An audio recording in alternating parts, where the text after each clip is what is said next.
आज का वीडियो है हमारा पूरा सिलेबस को डेडिकेटेड है। बहुत से आपने सिलेक्टेड कैंडिडेट्स के बारे में सुना होगा कि वो कहेंगे कि आपके लिए सिलेबस बहुत ज्यादा महत्वपूर्ण है। बहुत से विद्यार्थी बस किताबें उठाते हैं और पढ़ने लग जाते हैं, बस अनियमित रूप से दौड़ते हैं। वर्दी का सपना देखने वाले सभी अभ्यर्थी कैसे हैं आप?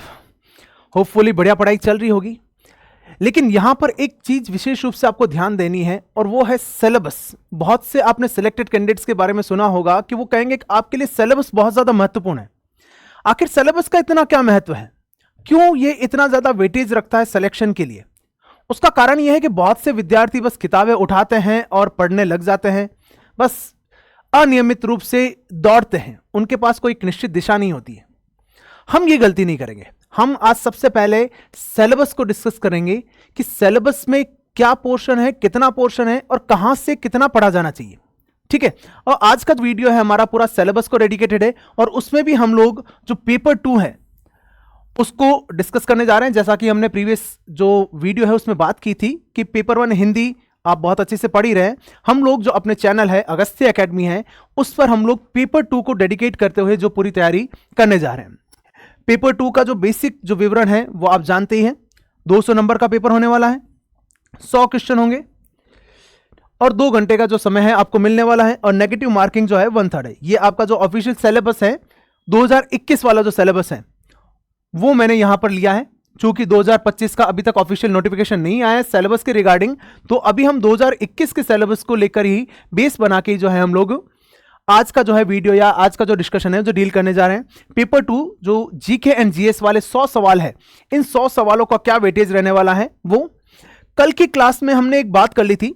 एक बार मैं आपको फिर से बात कर लेता हूं उस पर। जो पॉलिटिकल साइंस का जो फर्स्ट ग्रेड का जो रिजल्ट आया है ये वाकई में बहुत चिंता का विषय रहा है। ये जो केवल 6 सेलेक्ट हुए आपके कैंडिडेट कि साहब आपको पूरे राजस्थान में क्या सिर्फ 6 व्यक्ति मिले पॉलिटिकल साइंस में?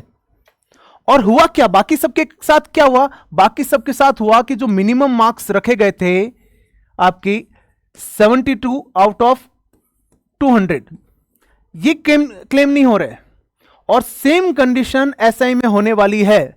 ये बार बार मैं इसलिए स्ट्रेस दे रहा हूं कि आप हिंदी तो पढ़ ही रहे हो, लेकिन अगर आपने जीके जीएस पर ध्यान नहीं दिया तो पॉलिटिकल साइंस वाली हालत होनी है। पेपर बनेगा आरएस के स्तर का, वही कट ऑफ जानी है जो आरएस 2024 की गई थी, 70 नंबर, 75 नंबर, 65 नंबर। और उस रेंज में इस बार नहीं मिलेंगे फिजिकल के लिए भी लड़के कि साहब फिजिकल के लिए जितने चाहिए 15 गुना उतने भी मिल जाए तो बड़ी बात है। वो स्थिति भी इस बार देखने को नहीं मिलेगी। तो हमें यहां पर विशेष ध्यान देना है कि पेपर 2 को हम इस डेडिकेटेड वे में तैयार करें कि ये 72 की कट ऑफ तो अच्छे से क्लियर हो जाए। हालांकि हम प्रयास करेंगे कि इसको 100 110 तक ले जाए। वो पिछली बार जैसी कंडीशन नहीं मिलनी है। अगर आप 21 वाले पेपर को लेकर चल रहे हो कि साहब 150 वाला जो है कट ऑफ मिल जाएगी या 150 160 नंबर जो लेके आ रहे थे पेपर 2 में, वो मान के चलो नहीं मिलेगा इस बार। ठीक है, जब पेपर वापस रिवाइज करते जैसा आप उसमें देख सकते हैं ईओआरओ वाला जो पेपर हुआ था, तो ईओआरओ वाला पेपर पहला कितना इजी रहा था। सब लोग सोच रहे थे वैसी जीके आएगी, लेकिन जब रिवाइज पेपर हुआ नए पेपर में हालत खराब हो गई लड़कों की। जो बढ़िया अच्छे डेडिकेटेड वे में तैयारी कर रहे थे उनसे जीके के सवाल नहीं हिल रहे। तो आज का जो पूरा सेशन है वो इसी पर है कि जीके का जो सेगमेंट है उसे हम किस स्तर पर और कैसे कैसे डील करें। तो सिलेबस को हमने कुछ टुकड़ों में बांट लिया है और एक एक टुकड़े को हम देख रहे हैं। आपके लिए सिलेबस का एक विशेष महत्व है। अगर आप उस क्रम में नहीं पढ़ रहे हो और आपने किताबें उठाई और बस आप लेके शुरू हो गए सबके, ठीक है हम कोई भी एक किताब उठाई, आपने शर्मा एंड पाव उठाई है, आपने हुकुमचंद जैन उठाई है और आप बस पढ़ रहे हो, या फिर आपने मार्केट से कोई गाइड उठा ली। गाइड का तो मैं वैसे भी समर्थन नहीं करूंगा क्योंकि आप खुद भी जानते हैं आरपीएससी अब उतनी ज्यादा सतर्क है कि वो पर्टिकुलर किसी एक गाइड तो छोड़िए, किसी एक टीचर की जो है रेफरेंस्ड बुक है उसमें से भी पेपर नहीं बनाती है। वो भी वेरिएशंस रख रही है कि अलग अलग सोर्सेस से जो है सवाल उठाए, तो आपको अलग अलग पढ़ना पड़ेगा। ऐसा मान्य है जो पिछला अगर हम मान सकते हैं तो लगभग आपको 35 से 40 सवाल जो है इस राजस्थान वाले सेगमेंट से मिलेंगे। राजस्थान के सेगमेंट में पूरी की बात कर रहा हूं मैं, केवल हिस्ट्री कल्चर की बात नहीं कर रहा हूं। तो राजस्थान को हम अच्छे से देख सकते हैं। 35 से 40 सवाल मतलब 70 से 75 नंबर की जो है राजस्थान आपको देखने को मिलेगी। अब आरपीएससी कुछ अलग कर ले वो अलग बात है। देखो पहले से कोई एग्जैक्ट क्राइटेरिया डिफाइन नहीं होता है सिलेबस में, पेपर बनता है, पेपर फिर बाद में आरपीएससी हर बार चेंज करती है ही है। एक ऑन एन स्टैंडर्ड, जैसे और भी आरपीएससी के पेपर हो रहे हैं या फिर आरएस के पेपर होते हैं, या तो उस आधार पर हम मानते हैं कि ये इतना होना चाहिए। इसमें देखो सबसे पहले क्या है, major landmarks of history of Rajasthan, major dynasties and the administration and revenue system and social culture issues, जो आपके प्रमुख राजवंश रहे, राजवंशों के बारे में जो है आपको पढ़ना है, उनके प्रशासन से संबंधित, और राजस्व व्यवस्था, है ना, खास तौर से जो मध्यकालीन राजस्व व्यवस्था है, वहां से जो सामंती व्यवस्था रहती है, आपके जो अलग अलग जो कह सकते हैं डायनेस्टिया रही है, उनके राजस्व एकत्रित करने वाली जो विधियां रही है, बिगोड़ी जो है, या फिर और भी जो अलग अलग जो प्रथाएं रहती है, लाटा कूता, कैसे कैसे जो है राजस्व वसूल हो रहा था, उन सब के बारे में, उस समय राजस्व अधिकारी कौन कौन थे, वो सब पढ़े जाने हैं। फ्रीडम मूवमेंट, देखो अब ये इंपॉर्टेंट, जो सबसे इंपॉर्टेंट चीज है जहां पर हमें फोकस, अब देखो राजवंश बहुत बड़ा है, कितना पढ़ोगे, उनका प्रशासन कितना बड़ा है पढ़ेंगे, बट उनको थोड़ा सा हम लिमिटेड करके फिर बाद में पढ़ सकते हैं। पर जो सीधे जो मूवमेंट है जहां से सवाल बनते हैं, एक तो हो गया आपके स्वतंत्रता आंदोलन, फिर पॉलिटिकल अवेकनिंग एंड इंटीग्रेशन, इसमें आपकी जो प्रजामंडल वाला जो पोर्शन है, पॉलिटिकल अवेकनिंग में क्या आ जाता है, आपकी जो प्रजामंडल है वो आ जाएगा, प्रजामंडल आपको पढ़ने हैं। साइलेंट फीचर ऑफ आर्किटेक्चर, आपकी जो किले हैं और जो अन्य जो मॉन्यूमेंट्स है, किले या फिर अन्य जो भी स्थापत्य संबंधित है वो है। आर्ट्स में पेंटिंग आ गई, आपका हैंडीक्राफ्ट आ गया। Important work of Rajasthani literature, साहित्य आ गया। लोकल डायलेक्ट्स हो गए, जो आपकी जो बात हो गई, वचनिका है, उन सब के बारे में जो है पढ़ा जाता है। मेले हो गए, त्योहार हो गए, लोक नृत्य हो गया, लोक गीत हो गए, राजस्थानी कल्चर आ गया आपका, संत हो गए, लोक देवता हो गए, टूरिस्ट प्लेस, यानी एक तरह से समझ लीजिए साहित्य, संस्कृति और इतिहास, ये पूरा आपका सिलेबस में है ना।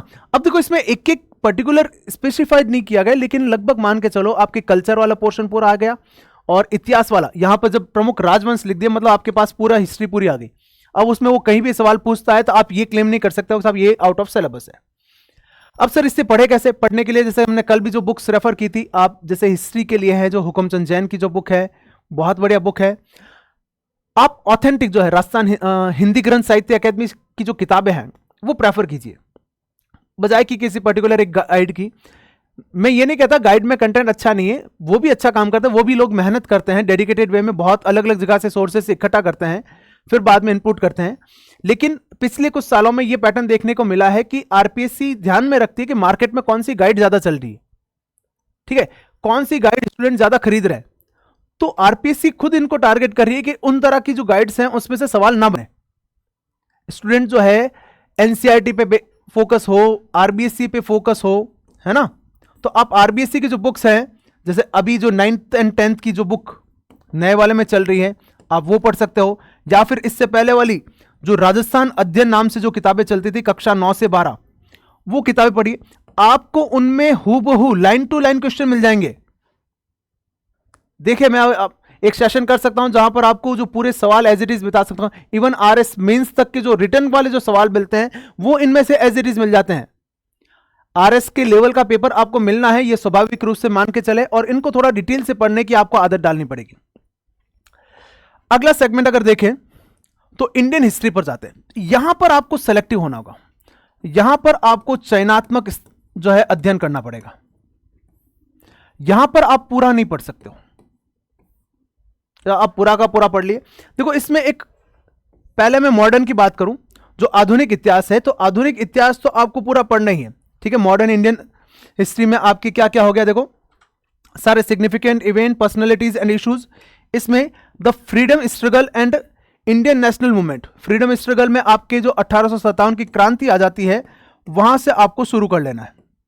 1857 की क्रांति से आपको चीजें पढ़नी शुरू करनी है, वहां से लेकर पूरा जो गांधी इरा है, या फिर जब तक आजादी नहीं मिल रही है, या फिर कुछ पोर्शन जो है पोस्ट इंडिपेंडेंस वाले, आजादी के बाद वाला अभी जो है, जिनमें राज्यों के विलय वाला जो पोर्शन है, वो हिस्सा तक जो कि आपको मॉडर्न हिस्ट्री की जो बुक्स हैं उनमें मिल ही जाता है। इसमें जो आपको सबसे बढ़िया सोर्स मिल सकता है वो मैं समझता हूं विपिन चंद्रा की जो बुक है स्पेक्ट्रम, उससे अच्छा सोर्स आपको मिल नहीं सकता।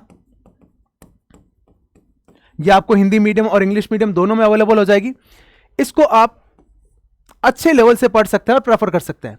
ये पढ़ना पड़ेगा। अब इसमें यह मत करना कि सर इतना पढ़ा या नहीं पढ़े, सीमित करना, चीजें बहुत जगह सीमित कर सकता हूं मैं, चाहता हूं तो बता भी सकता हूं कि आप ये पोर्शन इस कोचिंग के नोट्स पढ़ लीजिए, इतना इतना हिस्सा पढ़ लीजिए, लेकिन वो सफिशिएंट नहीं है।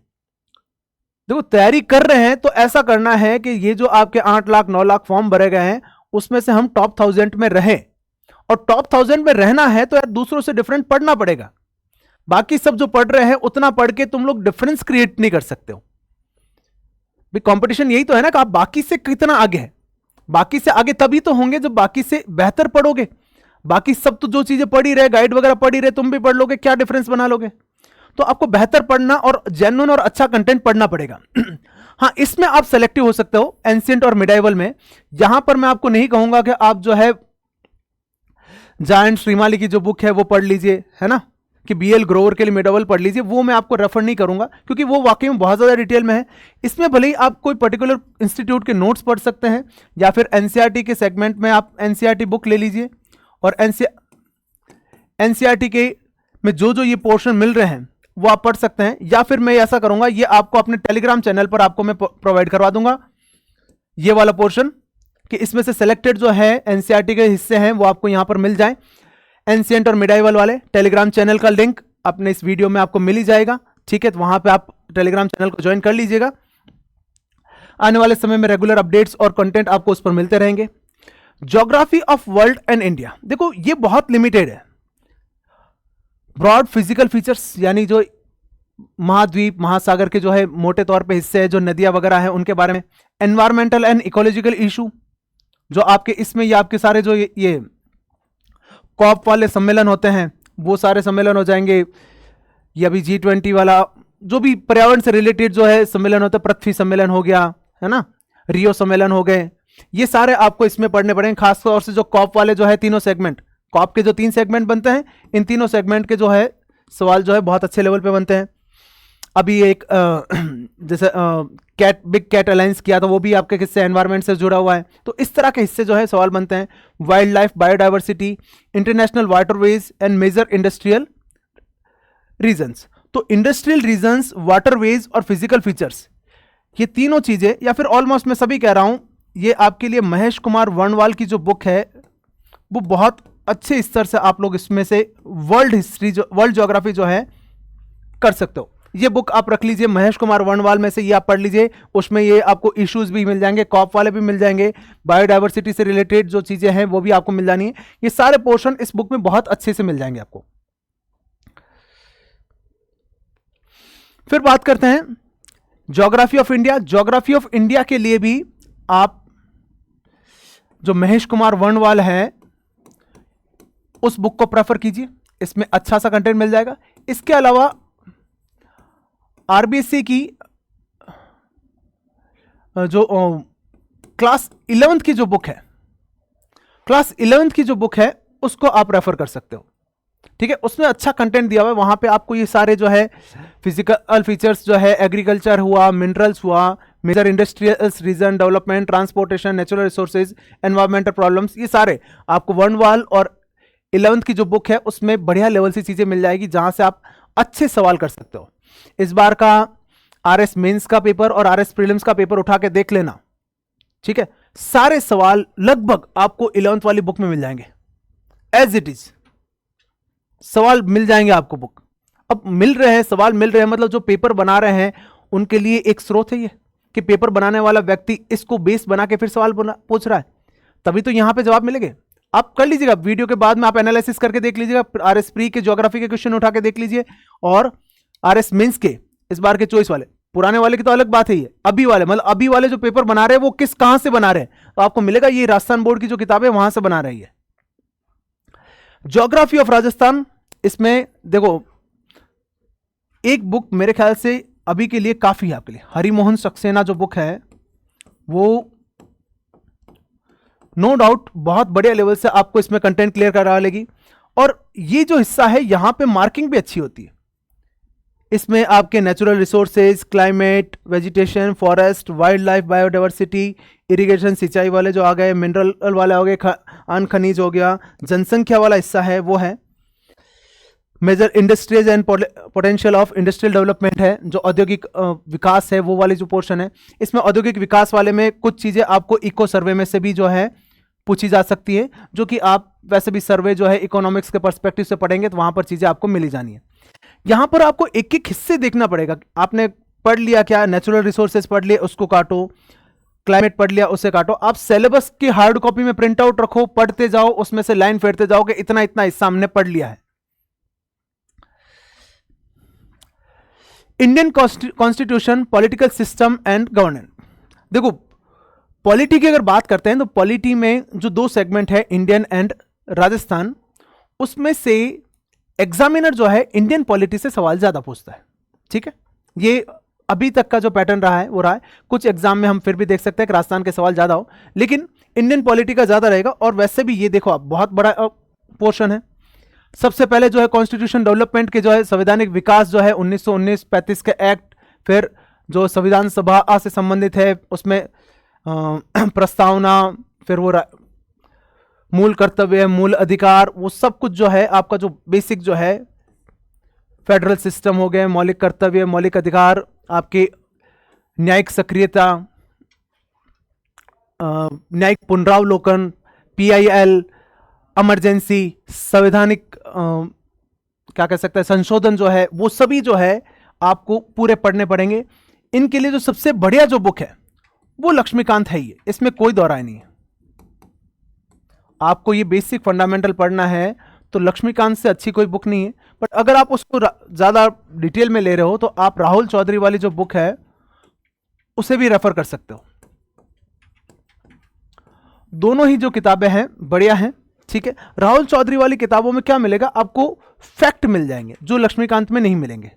ठीक है, अभी जो RPSC जो पूछ रही है उसमें राष्ट्रपतियों का क्रम, जो आपके CVCO का क्रम, कौन से CVC रहे हैं, जो आगे हम ये यहां पे पढ़ेंगे, ये वाले जो हिस्से हैं ना, जो आपकी मेजर बॉडीज हैं, जैसे प्रेसिडेंट, पार्लियामेंट, ये तो आ ही गए। या आपकी यहां से कह सकते हैं, देखो CBC, central information commission, Lokpal, national human, NHRC वाले हो गए। तो इनका जो है पहला कौन रहा, बाद में कौन रहा, इनमें सीक्वेंसिंग कौन रहे, ऐसा कौन सा जो है ह्यूमन राइट कमीशन का जो अध्यक्ष रहा है, जो कि कह सकते हैं भी लोकसभा का सदस्य रहा हो। ये इस तरह के जो सवाल है, ये इस तरह के सवाल बनते हैं, तो वहां पे फैक्ट वाली चीजें आपको याद करनी पड़ेगी। इसमें बाकी बेसिक जो फंडामेंटल्स के लिए लक्ष्मीकांत बढ़िया है, हालांकि राहुल चौधरी में भी वो सारा कंटेंट मिल जाएगा। तो मैं एक बार राहुल चौधरी वाली बुक यहां पर आपको प्रेफर कर दूंगा, और वो सेम बुक आपको राजस्थान में भी रहेगी, तो दोनों में एक सिमिलरिटी रहेगी पढ़ने के लिए। पब्लिक पॉलिसी एंड राइट्स, इसके अलावा ये जो कुछ ऐसे टॉपिक है जो बुक्स में नहीं मिल रहे हैं, वो मैं आपको टेलीग्राम चैनल पर अलग से प्रोवाइड करवा दूंगा। Political and administrative system of Rajasthan, मतलब राजस्थान की पॉलिटी एक तरफ से आप देख लो। राजस्थान की पॉलिटी के लिए भी जो है आपके राहुल चौधरी वाली जो बुक है वो आप रेफर कर सकते हो। इसमें वो ये राज्यपाल हो गया, मुख्यमंत्री हो गया, राज्य विधानसभा, हाई कोर्ट, RPSC, फिर बाद में वो Rajasthan human right commission, Rajasthan state election commission हो गया, स्टेट इंफॉर्मेशन कमीशन हो गया, ये इस तरह के जो है ये आ गया। फिर सिटीजन चार्टर आ गए, लीगल राइट्स आ गया। फिर है बच्चों और महिलाओं की, ये वाला जो है इसमें आपके पॉक्सो एक्ट आ गया, वुमेन प्रोटेक्शन आ गया, कार्यस्थल पर यौन शोषण से संबंधित जो अधिकार है वो। तो महिलाओं और बच्चों से संबंधित जो भी कानूनी प्रावधान है या कानूनी नियम है, उन नियमों के बारे में जो है पढ़ना पड़ेगा। इसकी PDF मैं आपको अलग से प्रोवाइड करवा दूंगा, क्योंकि ये क्लास भी लेंगे, क्लास लूंगा तो उसमें अलग से कंटेंट आपको प्रोवाइड करा दूंगा। इकोनॉमिक कॉन्सेप्ट एंड इकोनॉमी, देखो जनरली क्या है, जनरली ये देखा जाता है कि राजस्थान में जो भी इकोनॉमी की है वो इकोनॉमी, बेसिक इकोनॉमी नहीं पूछ के या फिर इकोनॉमिक्स नहीं पूछ के आपसे इकोनॉमिक सर्वे पूछा जाता है। राजस्थान में के किसी एग्जाम के लिए economy is equals to economic survey. अब चाहे इंडियन सेगमेंट है तो इंडिया का आर्थिक समीक्षा, राजस्थान है तो राजस्थान की आर्थिक समीक्षा। अब राजस्थान का इको सर्वे तो आप पढ़ ही लेते हो, क्या भारत का इको सर्वे पढ़ा जा सकता है क्या इस टाइम पीरियड में?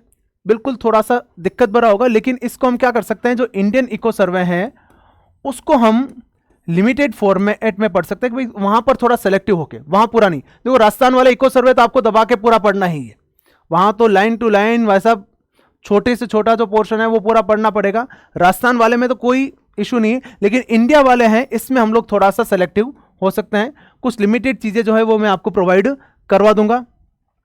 फिर बात आती है ये जो बजटिंग हुआ, बैंकिंग हुआ, पब्लिक फाइनेंस हो गया, जो माइक्रो इकोनॉमिक्स की बात करते हैं, अकाउंटिंग की बात कर रहे हैं, स्टॉक्स की बात कर रहे हैं, ये राजकोषीय फिस्कल पॉलिसी जो है, राजकोषीय नीति है, यहां से जो सवाल बन सकते हैं, ये सवाल आप किसी भी इंस्टीट्यूट का जो एक नोट्स है वो देख सकते हैं, या फिर कल मैंने आपको बुक बताई थी श्री राम रंगम की जो बुक है उसमें ये बेसिक आपको अच्छे मिल जाएंगे। अगर आप पढ़ना चाहें थोड़ा सा सब बढ़िया रहेगा, और नहीं तो यहां पर किसी भी इंस्टीट्यूट के नोट्स जो है जो बेसिक नॉलेज के लिए काफी रहेंगे। सवाल इसलिए मैं थोड़ा सा समझता हूं ज्यादा नहीं पूछा जाता, क्योंकि यहां पर प्रीवियस ईयर के जो एक लंबा पैटर्न रहा है उसमें माइक्रो इकोनॉमिक्स या जो व्यष्टि अर्थशास्त्र है उससे सवाल पूछे नहीं गए, इसलिए यहां पर मैं स्ट्रेस नहीं देना चाह रहा हूं। बाकी ये वाला सवाल जो है ये तो सारे आपके सर्वे में आपको काउंट हो ही जाने हैं। राजस्थान इकोनॉमी में सिलेबस को देखने की जरूरत ही नहीं, आप सीधा इको सर्वे ही पढ़ो, बस इकोनॉमिक सर्वे में ये सब कुछ पूरा हो गया आपका। साइंस एंड टेक्नोलॉजी, देखो साइंस एंड टेक्नोलॉजी इसके 100 में से लगभग 8 से 10 सवाल बनेंगे आपको।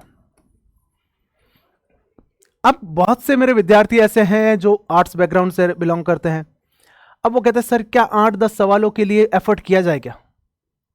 क्यों? क्योंकि उनके लिए थोड़ा साइंस क्या रहता है, थोड़ा दिक्कत भरा रहता है कि क्या पढ़े सर, बिल्कुल पढ़ना है।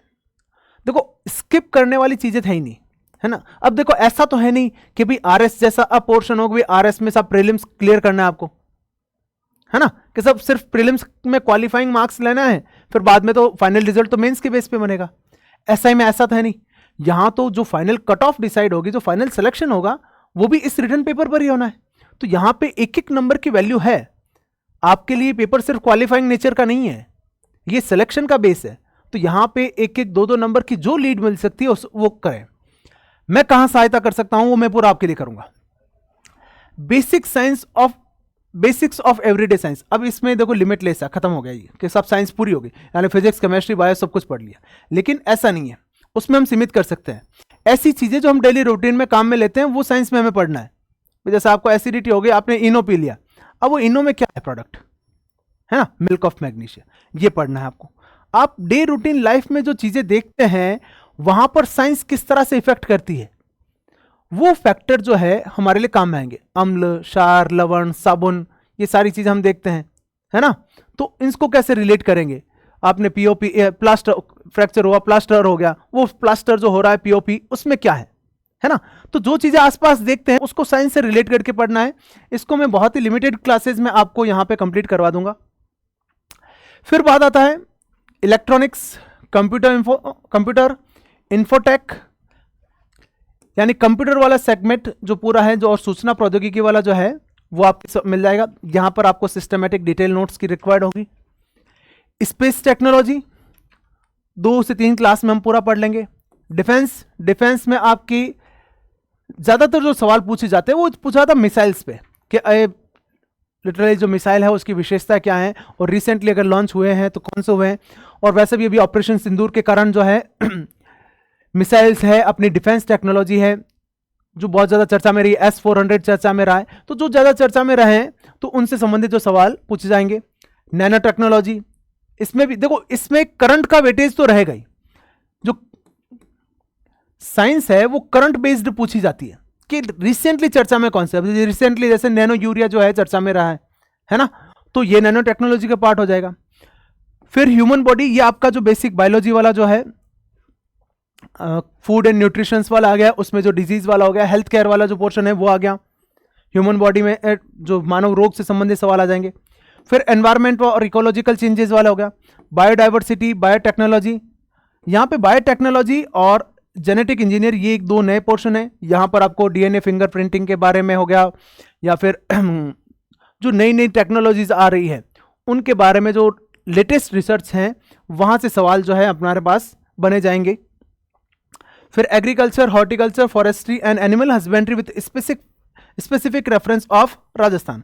इसमें भी ज़्यादा अलग से कुछ नहीं करना है, जो इको सर्वे के जो डेटा हैं वो हम पढ़ लेंगे, उससे सवाल हमारे पास बन जाएगा। उसके अलावा 2-3 पेज की या 5-7 पेज की मैं एक PDF प्रोवाइड करा दूंगा, उससे चीज़ें बन जाएगी।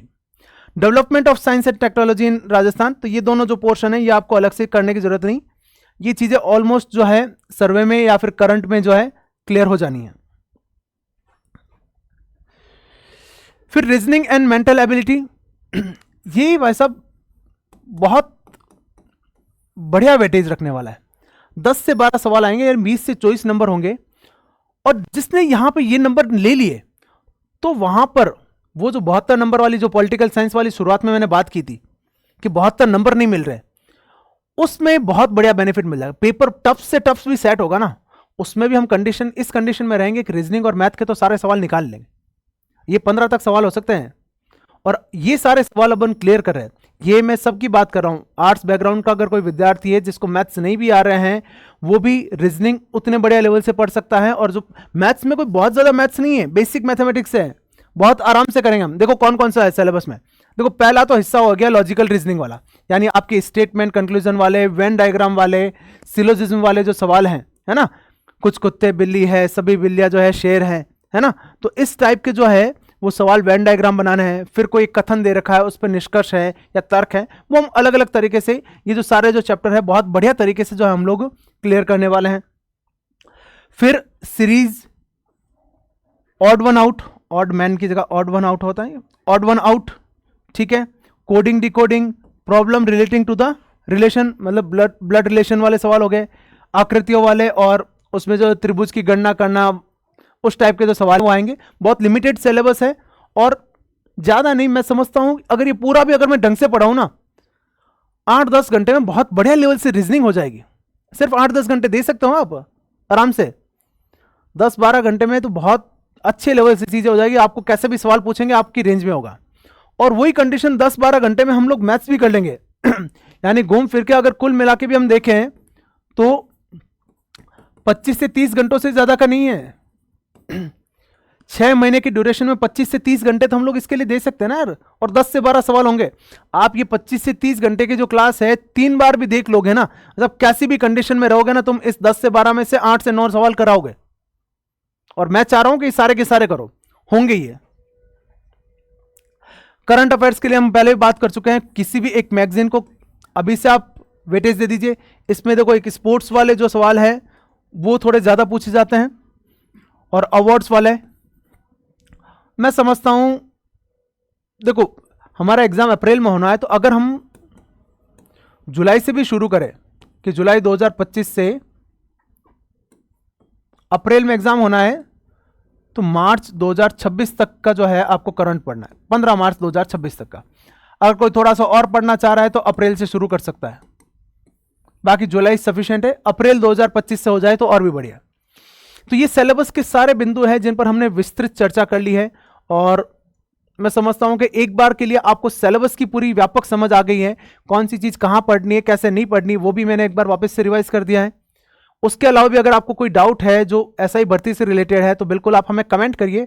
आगे जो आने वाले वीडियोस हैं उसमें मैं आपको वो सारी जानकारी भी उपलब्ध करा दूंगा, और जल्दी जो है हम लोग जो है डेडिकेटेड वे में है जो आपकी सारी क्लासेस सिस्टमेटिक तरीके से प्रोवाइड करवाना शुरू कर रहे हैं। धन्यवाद।